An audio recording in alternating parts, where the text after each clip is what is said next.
អរុនសួស្តីពុកម៉ែបងប្អូនទាំងអស់គ្នាស្វាគមន៍សាជាថ្មីមកជួបយាយយើងនៅព្រឹកនេះដែរយាយយើងមានតម្រុយថ្មីសម្រាប់ពុកម៉ែបងប្អូនទស្សនានិងមើលកំសាន្តលេងសម្រាប់ថ្ងៃទី23ខែ4 2025តម្រុយរបស់យាយគឺមានប៉ុណ្ណឹងហើយយាយក៏មានសុបិននិយាយជូនពុកម៉ែបងប្អូនស្ដាប់កំសាន្តដូចគ្នា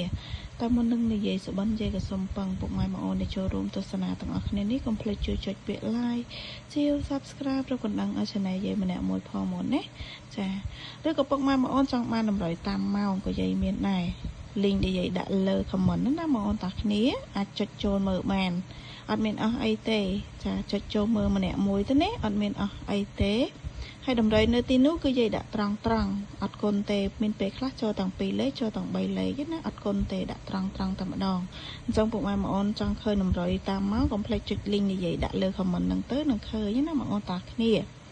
តាំងចឹងពុកម៉ែបងប្អូនចូលមកស្ដាប់សុបិនយាយយប់មិញនេះយាយសុបិនឃើញមនុស្សស្រីចាទៅលើកអាបកាទូចទូចណាមែនបការៀងធំឯអាបកាទូចទូចលើកយកមកធុនចាហើយអង្គុយដោតអង្គុយចាក់ដោតអាបកានឹងដោតជាចកណាហ្នឹងហើយបកាហ្នឹងក៏មិនសូវជាស្រស់ប្រមាណដែររៀងចង់ងាប់បាក់កអីអស់ហើយចាបកាមិនបកាធំណាបកាទូចល្មមប៉ិនមេដៃទេចាអង្គុយលើក្រែឲ្យដាក់មកកធុនអង្គុយចាក់ដោតអាបកានឹងដោតជាចកណាចា